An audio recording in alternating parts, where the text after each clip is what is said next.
Welcome back to another vlog.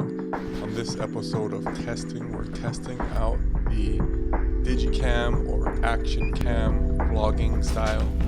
And so I'm gonna be running this vlog with a GoPro Max.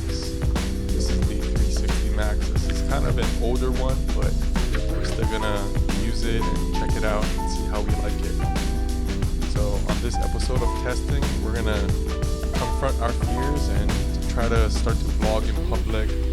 I still haven't spoken in this vlog, so I'm doing a voiceover right now, and this might help me get used to doing these type of vlogs and putting out content like this.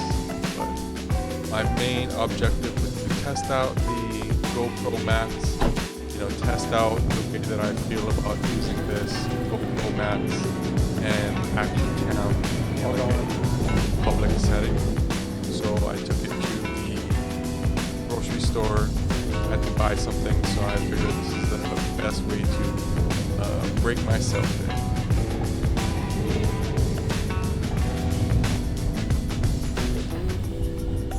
One of the things about vlogging in public that I am still working on is speaking and talking to the camera.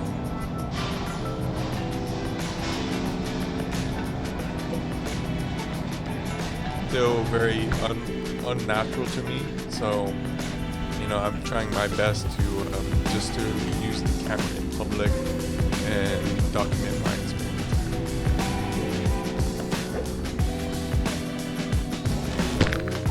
I will say that vlogging in public is a lot easier when you're not speaking, so that's why I'm doing this. Hopefully you enjoyed this episode of testing. Stay tuned for more.